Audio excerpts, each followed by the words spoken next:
Haleluya, puji nama Tuhan. Shalom, Bapak Ibu, Saudara yang dikasihi Tuhan Yesus Kristus. Bertemu lagi di Victorious Devotion yang kita cintai ini. Biarlah melalui Victorious Devotion ini kita semakin dikuatkan, kita semakin diteguhkan, kita semakin didewasakan iman kita di dalam Yesus Kristus. Dan hari ini kita mau sama-sama merenungkan kebenaran firman Tuhan yang saya beri tema melawan ketidakmungkinan. Mari, sebelum kita lebih lanjut, kita bersatu dalam doa. Bapa yang baik dalam surga, kami mengucap syukur Tuhan kalau hari ini kami masih bisa dipertemukan di Victorious Devotion. Saat ini Tuhan, kami mau diperlengkapi oleh kebenaran firman-Mu sehingga kami mampu dan kuat, kami sanggup di dalam kami menghadapi setiap bukit-bukit, setiap gunung-gunung yang harus kami hadapi. Kami percaya Tuhan, ada kekuatan yang baru, ada hikmat yang baru, ada pertolongan yang baru pada saat kami bergantung dan berharap kepadamu, menuruti setiap firman-Mu. Kami akan menang dalam kami melawan gunung-gunung yang akan kami hadapi. Yang salah satunya adalah gunung ketidakmungkinan, gunung kemustahilan. Saat ini Tuhan, kami siap diperlengkapi. Kami berdoa dan mengucap syukur. Haleluya. Amin. Nah, Bapak Ibu Saudara yang dikasihi Tuhan Yesus Kristus, dalam kehidupan kita tidak bisa dipungkiri bahwa banyak ketidakmungkinan, banyak kemustahilan yang menghadang langkah kita, yang menghambat setiap perjalanan hidup kita. Tetapi hari ini kita mau sama-sama dikuatkan dan diteguhkan oleh kebenaran firman Tuhan di dalam Kejadian 18 ayat 14. Saya bacakan untuk kita semua. Begini bunyi firman Tuhan. Adakah sesuatu apapun yang mustahil untuk Tuhan? Pada waktu yang telah ditetapkan itu, tahun depan aku akan kembali mendapatkan engkau. Pada waktu itulah Sarah mempunyai seorang anak laki-laki. Nah, Bapak Ibu Saudara yang dikasihi Tuhan Yesus Kristus, ini merupakan pertanyaan Tuhan yang diajukan pada saat ada muncul rasa skeptis. Muncul tertawa skeptis atau muncul tertawa yang sinis dari seorang yang bernama Sarah. Pada waktu itu Tuhan berjanji pada Abraham dan Sarah yang secara fisik, secara usia sudah lanjut. Dan ada vonis dikatakan bahwa Sarah adalah seorang yang mandul. Tetapi janji Tuhan dinyatakan kepada mereka bahwa Sarah yang usianya sudah lanjut, Sarah yang dianggap sebagai seorang wanita yang mandul akan mengandung seorang anak. Secara logika, secara medis, secara pemikiran manusia, ini mustahil sekali. Jadi kalau ini adalah sebuah misi, ini misi yang impossible gitu. Misi yang mustahil, yang tidak mungkin, yang tidak masuk akal. Tapi apa yang tidak mungkin, apa yang tidak masuk akal bagi manusia, ternyata Tuhan mengajukan pertanyaan kepada Sarah, kepada Abraham, dan kepada kita saat ini. Apakah sesuatu apapun terlalu ajaib untuk Tuhan? Apa sih yang bagi Tuhan itu sangat ajaib sekali? Apa sih yang bagi Tuhan yang segala sesuatu itu berat sekali, yang tidak bisa sekali dihadapi, yang tidak bisa sekali Tuhan melakukan segala sesuatu baginya? Tidak ada, Bapak Ibu Saudara yang dikasihi Tuhan Yesus Kristus. Sesuatu yang ajaib bagi Tuhan itu sangat mudah. Secara manusiawi itu mustahil. Secara manusiawi tidak mungkin. Orang yang lanjut usia, yang sudah menopause, tidak mungkin. Tetapi bagi Tuhan tidak ada yang tidak mungkin. Tuhan menegaskan bahwa tidak ada yang terlalu ajaib bagi Tuhan. Tidak ada yang terlalu besar bagi Dia. Makanya kita pada saat di gereja jangan hanya berani mengatakan Tuhanku terlebih besar.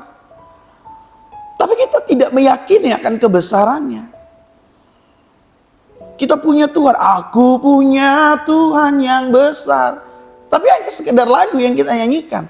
Dan pada saat kita menghadapi situasi yang penuh dengan ketidakmungkinan, menghadapi situasi yang banyak mustahilnya, gunung-gunung kemustahilan, gunung-gunung ketidakmungkinan, lagu yang kita nyanyikan menjadi melempem. Lagu yang dengan nada yang tinggi kita nyanyikan malah jadi turun. Tapi hari ini pertanyaan yang dipertanyakan kepada Sarah, yang didengar juga oleh Abraham pada saat itu, apakah ada sesuatu apapun terlalu ajaib untuk Tuhan? Jawabannya adalah tidak ada, Bapak Ibu. Bagi Tuhan hal-hal yang kita anggap mustahil, yang kita anggap itu peluangnya tipis, harapannya tipis, harapannya tidak mungkin itu bisa tertolong. Tetapi itu adalah cara Tuhan untuk menunjukkan kemuliaannya. Itu adalah cara Tuhan untuk menunjukkan kuasanya, supaya kita yang sombong dan bangga angkuh akan ketidakmungkinan dan kemustahilan itu, kita yakini, kita percayai sesuatu yang mustahil, yang tidak mungkin itu menjadi runtuh, menjadi hancur. Jadi Bapak Ibu Saudara yang kasih Tuhan Yesus Kristus, keraguan secara manusia mungkin dianggap sesuatu yang wajar dan masuk akal. Sarah meragukan karena memang dia melihat fisik, melihat realita, melihat keadaan. Tetapi kita sebagai orang yang percaya kepada Yesus Kristus, kepada Tuhan yang hidup, jangan realita menghancurkan keimanan kita. Jangan keadaan membuat kita kehilangan keimanan kita, kepercayaan kita, dan keraguan kita menghancurkan harapan kita. Jangan sampai kita meragukan janji Tuhan karena realita yang kita hadapi. Jangan kita meragukan janji Tuhan karena keadaan tidak berpihak kepada kita. Iman itu bukan keyakinan karena kita mengerti, bukan keyakinan karena kita memahami, bukan keyakinan yang lahir hanya sekedar dari logika. Iman itu adalah kepercayaan pada saat kita tidak mengerti segala sesuatunya, pada saat kita tidak memahami segala sesuatunya, pada saat di situ tidak ada pengharapan lagi, seolah-olah. Iman yang sejati tidak memungkiri kenyataan. Yes, kenyataannya seperti itu ya harus kita terima. Realitanya seperti itu kita terima. Kita tidak bisa menolak hal itu. Tetapi di waktu yang bersamaan kita juga tidak bisa yang namanya membatasi kuasa Tuhan. Yang percaya katakan amin. Jangan batasi kuasa Tuhan yang tidak terbatas dengan keadaan kita, dengan keterbatasan kita. Jadi iman kita harus berkata, aku tahu situasi ini tampak mustahil, aku tahu situasi ini kayaknya tidak mungkin, situasi ini membuat aku muncul keraguan, tetapi Tuhanku lebih besar. Jadi kita akan dengan berani mengatakan, hai masalah, Tuhanku lebih besar, bukan Tuhan aku punya masalah yang besar. Kita harus rubah, Tuhanku lebih besar. Kita punya Tuhan yang besar, yang janjinya pasti tergenapi. Ketika Tuhan berjanji, Dia menyediakan kuasa untuk menggenapi janji itu. Keraguan bisa muncul, yes, tetapi janji Tuhan lebih kuat, lebih sanggup untuk menopang kita menghadapi gunung ketidakmungkinan, gunung kemustahilan tersebut. Tidak ada yang terlalu ajaib bagi Tuhan, tidak ada yang tidak mungkin bagi Tuhan. Apa yang Dia minta pada kita? Dia minta pada kita untuk kita percaya.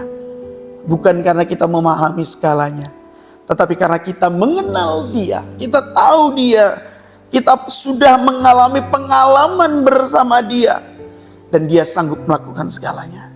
Jangan biarkan keraguan kita menjadi tembok yang membatasi iman kita.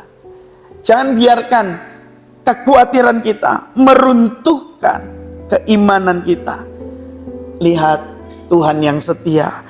Lihat Dia yang memegang kuasa untuk mewujudkan hal-hal ajaib dalam kehidupan kita, dan mampu meruntuhkan, memindahkan gunung itu. Yang kita lakukan apa? Beriman, percaya padanya, lakukan yang menjadi bagian kita. Jadi Bapak Ibu Saudara terkasih, sebagai penutup, jangan pernah meragukan apa yang sudah kita doakan. Jangan pernah meragukan apa yang sudah kita sampaikan kepada Tuhan. Kalau kita sudah serahkan, kita sudah percayakan, kita sudah curhatkan, sudah ceritakan pada Tuhan, jangan ragukan. Jangan ragukan.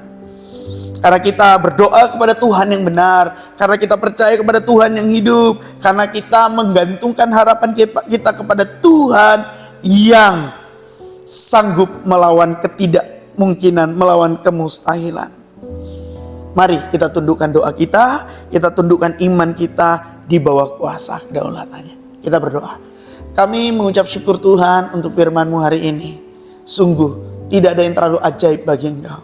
Sungguh Tuhan, apa yang tidak mungkin, apa yang mustahil dalam kehidupan kami, semuanya Engkau sanggup dan Engkau melampaui itu semua. Hari ini kami berani melangkah dan menjalani hidup saat ini dengan berani untuk menghalau setiap gunung ketidakmungkinan, gunung kemustahilan dalam hidup kami. Kami akan melihat karya-Mu, kami akan melihat kuasa-Mu. Kami berdoa dan mengucap syukur. Haleluya. Amin. Selamat menjalani hidup dengan melewati ketidakmungkinan, dengan melawan ketidakmungkinan, dengan melawan ketidakpastian bersama Yesus Kristus dengan iman yang teguh. Sampai ketemu di Victorious Devotion yang akan datang. Salam kemenangan, Tuhan Yesus berkati. Shalom.